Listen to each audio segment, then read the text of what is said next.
आता आपल्या आवडत्या मालिकेचे संपूर्ण भाग मालिका प्रसारित झाल्यानंतर लगेचच पाहू शकता फक्त सन नेक्स्ट वर. भारतातील प्रेक्षकांसाठी मोफत सेवा. मी आता कलेक्टर नाही राहिले तर काय? अगं म्हणजे आता नोकरी सोडली म्हटल्यानंतर हा बंगला पण सोडावा लागेल ना. हा बंगला सरकारी आहे. तर मग त्याच्याबद्दल तू काय विचार केलायस का? हे विचारायचं होतं. हे बघ सरू, तू राग नको माणूस. देव पावला म्हणजे तो आता विषय नाही. फक्त आता आदित्य आणि सुंदरी एक राहिले पाहिजेत बस. हा म्हणजे आपल्याला हे घर तर सोडावं लागणारच आहे. म्हणजे तू ह्या विषयावर विचार केलायस? बरं झालं बाई, आमच्या पण मनाची तयारी झालीच आहे. म्हणजे आपण इथनं दुसरीकडे कुठेतरी राहायला जायचं म्हणून. म्हणजे कसं आहे ना, आम्हाला उत्सुकता आणि काळजी आहे म्हणून विचारलं ग. सरे तू राग नको मानू. हा नाही, मी रागवले नाहीये. उलट तुमचं बरोबर आहे आणि तुम्हाला हक्क आहे मला प्रश्न विचारायचा. मी जो काही निर्णय घेतलाय तो फारच कठोर निर्णय होता, पण या निर्णयामुळे तुमच्या सगळ्यांचीच फरफट झाली. तुम्ही काहीच बोलला नाही, तुम्ही मला साथ दिली. त्यामुळे तुम्हाला हक्क आहे मला प्रश्न विचारायचा. अगं काय खूळ घेऊन बसलीस डोक्यात? हा, आणि कसली फरफट? हे बघ, आम्हाला ह्याचा काय बी त्रास झाला नाही. उगीच काहीतरी खूळ घेऊ नकोस बाई डोक्यात. हे काय ग, मनातला बंगला, ती लाल दिव्याची गाडी. अगं पोरी, हे सगळं तू दिलंयस आम्हाला. अगदी मन भरलंय माझं. जाऊ आपण कुठंतरी.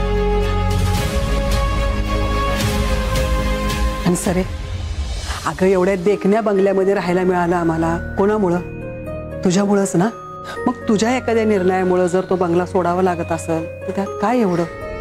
हे बघ सरे, आपण इथनं खाली मान घालून नाही जात आहे, तर आपण ताठ मानेने चाललोय. अगं अभिमानानं हा बंगला सोडतोय आपण.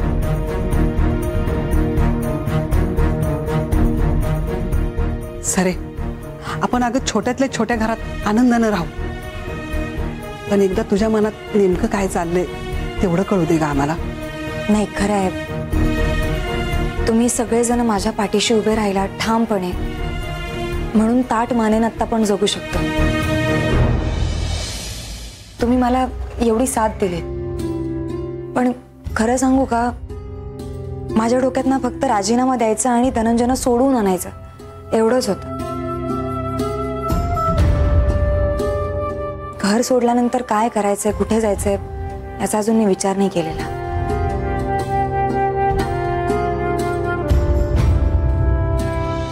थोडक्यात काय, आमच्या कोणाचाच विचार न करता तो राजीनामा दिलायस. आता सावीला घेऊन कुठे जायचं आपण?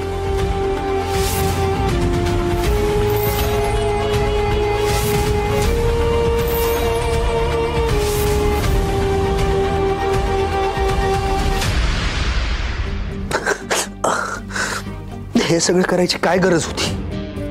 मग दुसरं काय करणार होती ती धनंजय? तुमच्या जीवाचा प्रश्न होता आणि सुंदरीचं तुमच्यावर किती प्रेम आहे माहिती आहे ना तुम्हाला. तुमच्या जीवाच्या बदल्यात त्यांनी सुंदरीकडे राजीनामा मागितला आणि तिनं तो दिला. अहो तेच सांगतोय मी. सुंदरीने माझ्यावरती ऑलरेडी इतके उपकार केले तर मला या नक्षलींना शरण जायला नको हवं होत. अहो काहीतरी दुसरं ऑप्शन करता आला असता, काहीतरी वे आउट काढता आला असता. पॉसिबिलिटी होत्या. मरू द्यायचं ना मला तिथे. मरू द्यायचं? तुम्हाला मरू द्यायचं असं म्हणताय तुम्ही? तुम्ही काय बोलताय? तुम्हाला समजतंय धनंजय? हे म्हणताना एक क्षणासाठी तुम्हाला माझा किंवा आरोहचा विचार करावा असं नाही वाटला? बरं माझं एक जाऊ दे, मी काही तुमची आई नाही. तुमच्या मेलेल्या बायकोची आई आहे मी. त्यामुळे कदाचित मी तुम्हाला जवळची नसेन वाटत, पण ते लेकरू, अहो त्यानं त्याची आई ऑलरेडी गमावली आहे आणि आता त्याचे वडील हिरो बनून मृत्यूला कवटाळायला निघालेत. हे त्या मुलांनी सहन करायचं? आणि का कशासाठी त्याला हे सगळं सहन करायचं? म्हणजे तुमच्या लक्षात येतंय का आपण सगळी मोठी माणसं काहीतरी निर्णय घेतोय आणि तो निर्णय त्या मुलावर लादतोय? आणि का करायचं आपण असं? मैथिलीनं अतिशय विश्वासानं आरोला माझ्याकडे सोपवलं होतं, म्हणून मी इथे या तुमच्या घरात तुमच्या संसारात राहिलीये. आता तुमच्या ह्या संसारात तुमच्या ह्या जबाबदाऱ्या घेत इथे एकही क्षण राहायची माझी इच्छा नाहीये. मी कायमची निघून जाईन तुमच्या ह्या संसारातलं. आई आई आई माझं खरंच चुकलं. सॉरी. बघा तुम्ही प्लीज असं काही बोलू नका. आई अहो मैथिली गेल्यानंतर माझ्या आयुष्यात आहे तरी कोण? तुम्ही आहात, आरो आहे. मान्य आहे मला. मी आता जे बोललो ते चुकीचं होतं, पण मी ते फक्त भावनेच्या भरात बोलून गेलो. आणि खरं सांगायचं तर मी जेव्हा तिथे चंद्रपूरला गेलो तेव्हा परिस्थिती खूप वेगळी होती. मला वाटत होतं तितकं सोपं नव्हतं सगळं. तिथे गेल्यावर मी जे काही पाहिलं ते नेहमीसारखं नव्हतं. ते नक्षलवादी खूप मोठा कट करत होते. त्यांचा काहीतरी खूप मोठा प्लॅन होता आणि मला ते थांबवणं गरजेचं होतं. मला खरंच मला कोणाचीच आठवण आली नाही. नक्षलवाद्यांना मला धडा शिकवायचा होता. त्यांना चांगली अद्दल घडवायची होती. मला फक्त आणि फक्त माझी ड्युटी दिसत होती. आई तुम्ही बोलताय ते अगदी बरोबर आहे. तुम्ही तुमच्या जागी खरंच बरोबर आहात आणि मी चुकलोय, मान्य करतो. मला प्लीज माफ करा, पण प्लीज तुम्ही असं घर सोडून जायचं बोलू नका. या घरात तुम्ही आहात म्हणून या घराला घरपण आहे. तुम्ही आहात म्हणून आरो आहे, म्हणून मी आहे. तुम्ही वेळोवेळी माझा असाच कान धरत राहा. रागवू नका म्हणून नाही सांगणार, पण हक्काने रागवा म्हणून सांगेन. खरंच आय एम सॉरी. असं बोलायला नको होतं. नाही तुम्ही माफी नका मागू. मीही भावनेच्या भरात जरा जास्तच बोलून गेले. I am also sorry. आता तुम्ही खरंच आराम करा. हा, मी तुमच्यासाठी काहीतरी खायला करून आणते. एक मिनिट, ते अजून एक काम बाकी आहे. काय झालं धनंजय? कोणतं काम?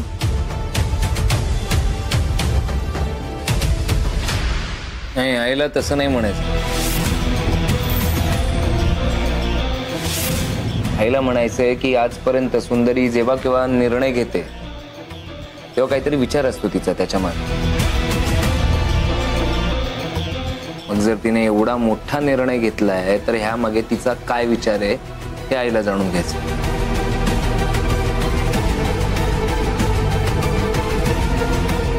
पण हरकत नाही. सुंदरीने जर काही विचार केला नसेल तरी हरकत नाही. मी विचार केलाय. आजपर्यंत सुंदरीने सगळ्यांची जबाबदारी घेतली, सगळंच केलंय, पण ह्या पुढे सगळ्यांची जबाबदारी मी घेतोय.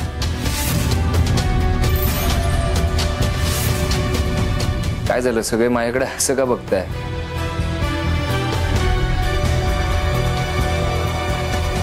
आज ना उद्या मला जबाबदारी घ्यायचीच होती ना सगळ्यांची. मग आजपासूनच घेतली असं समजा.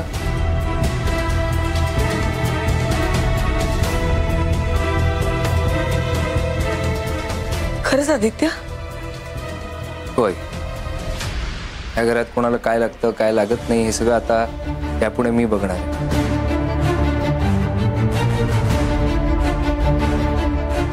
नुसतं बोलून करता होता येत नाही. त्यासाठी कर्तव्य करावं लागतात आदित्य. बरोबर आहे तुमचं. म्हणून माझ्या जेवढ्या ओळखी होत्या प्रत्येकाला कॉल लावला आणि आपल्या सगळ्यांसाठी आपल्या सगळ्यांची व्यवस्था होईल अशी एक जागा बघितली.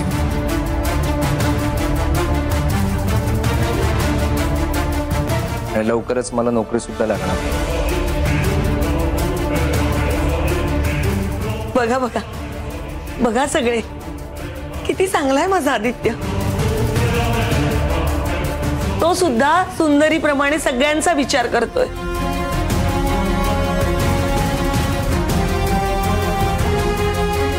आणि किती नाही म्हटलं तरी आपण सगळे एक कुटुंब आहोत. सगळ्यांचा विचार करणं भागच आहे मला. एकट्याचा विचार कसा करणार?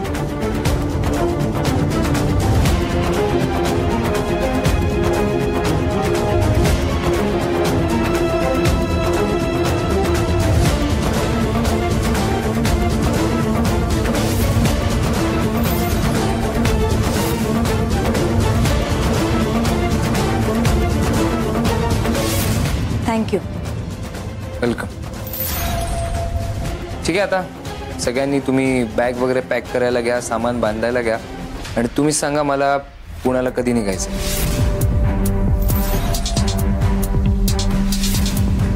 पुण्याला का?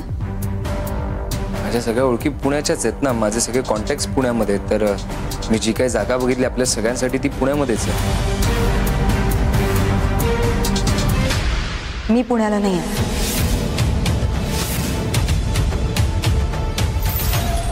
का? कारण मला इथेच विठ्ठलवाडीत राहायचं.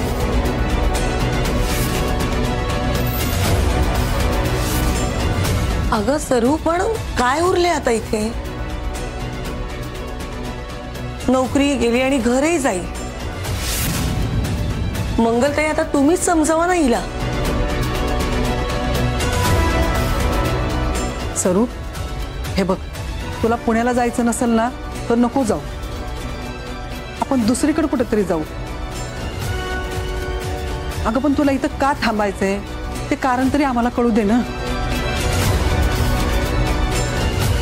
तू धनंजयमुळे इकडे राहतेस का?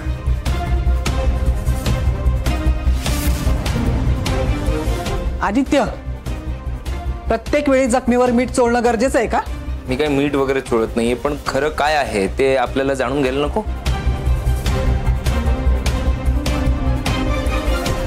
मंगलताई, तुम्हीच बघा आता. आदित्य स्वतः जबाबदारी घ्यायला तयार आहे ना. मग सुंदरी स्वतःच भांडणाचं कारण काढते. आणि आदित्य काय चुकला बरं? काय चूक केली त्यांनी धनंजय बद्दल विचारलं तर? धनंजय तर इथेच राहणार आहे ना.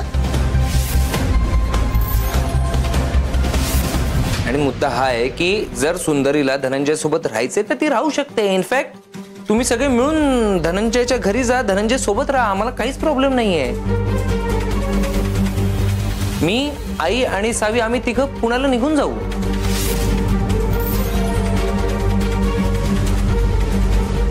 आदित्य, गप्प बस जरा.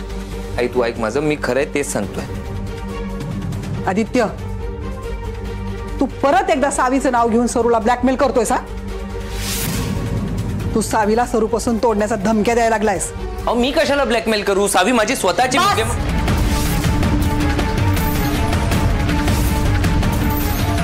बस, मी निर्णय घेतलाय. मी इथे विठ्ठलवाडीतच राहणार आहे. माझी काही कामं आहेत आणि माझ्याकडे पद नसलं तरी मला अजूनही मान आहे. माझ्या शब्दाला मान आहे. त्यामुळे माझी कामं मी अर्धवट टाकून जाऊ शकत नाही. तुम्ही आतापर्यंत सगळ्यांनीच मला खूप चांगली साथ दिली. इथून पुढेही द्यावी अशी माझी इच्छा आहे. आणि योग्य वेळ आली की आपण हे घर सोडूयाच. तोपर्यंत आपण इथेच राहतोय, विठ्ठलवाडीत.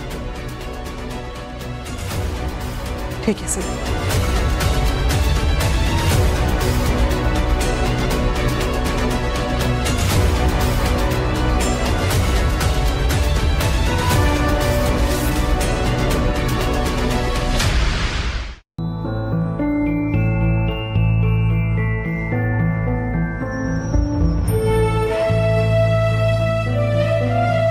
रात्रभर तुमच्या उशाशी बसून होता.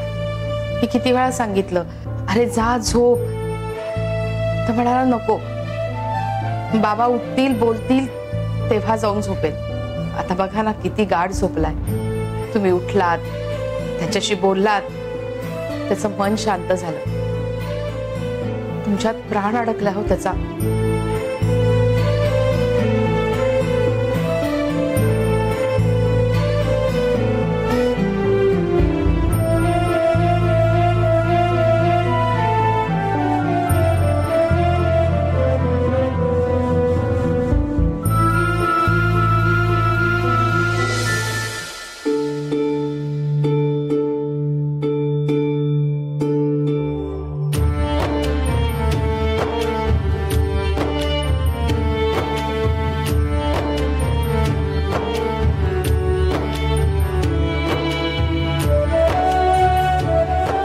इथे नव्हतात ना धनंजय, तेव्हा रोज रात्री तुमची फोटो फ्रेम उराशी कवटाळून झोपायचं पोर.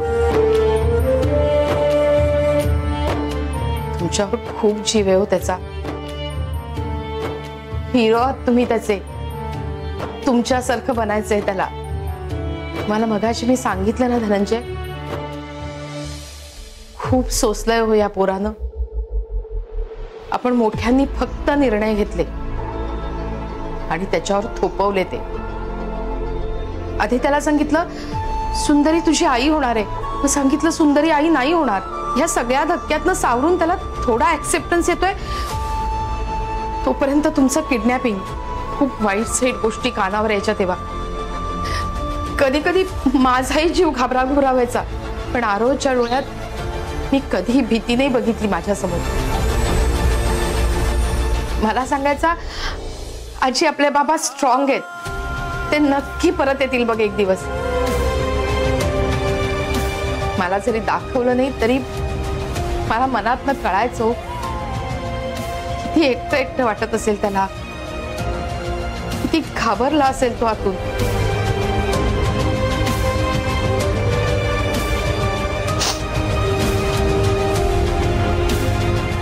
धनंजय,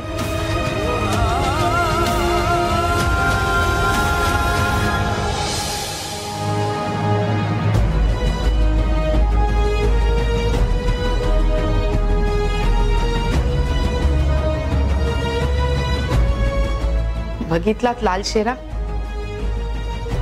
सगळीकडे दिसेल तुम्हाला.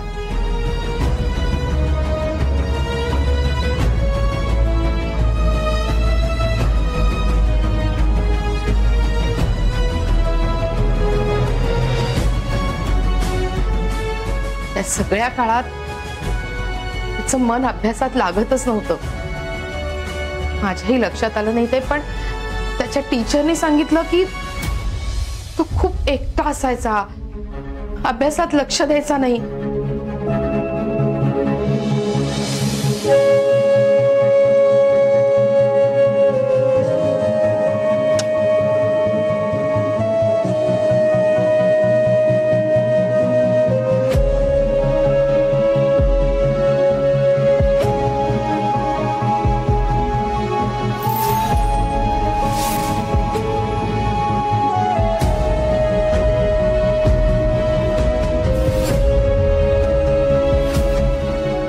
सॉरी आलू, रिअली सॉरी. मी तुझी नीट काळजी नाही ना रे घेतली. पण आता तुझा बाबा आलाय आणि तो तुला कधीच सोडून जाणार नाही, कधीच नाही. I promise.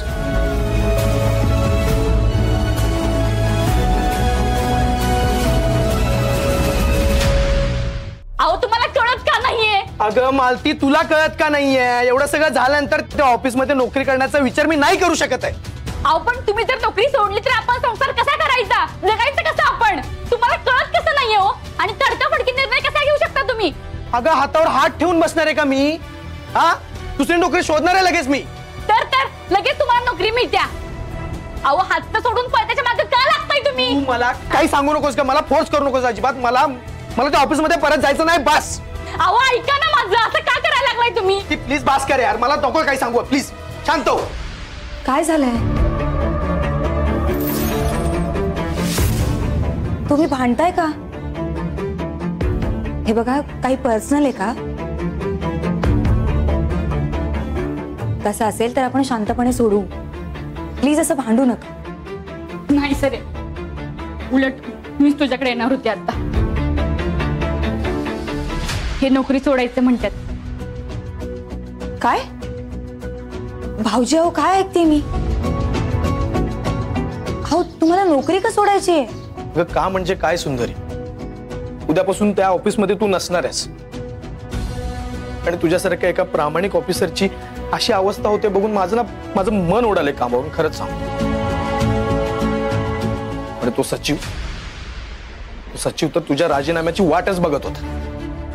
हे सगळं त्यानंच केलं नसेल कशावरून? त्या साहेबाला हाताला धरून तुला आणि धनंजयला त्याने किती त्रास दिला आठवते ना तुला? मला माहिती भाऊजी, सचिवांना माझा आणि धनंजयचा राग येतो, पण पण साहेब तर आता गेली ना, तिचा काय संबंध? आणि हे सगळं सचिवाने केलं असेल असं मला नाही वाटत. हो, त्यांच्यामध्ये तेवढी ताकदच नाहीये. उलट मला असं वाटतं की माझ्यावरती सूड घेण्यासाठी हे सगळं कोणीतरी करतं. पण नेमकं कोण आहे तेच कळत नाही. पण ह्या शहरात डायरेक्ट डीसीपीला आणि कलेक्टरला त्रास द्यायची हिंमत कोण करणार आहे? मलाही त्याचा थांगपत्ता लागत नाहीये. पण जे कोणी असेल भाऊजी, तो माणूस खूपच पॉवरफुल आहे.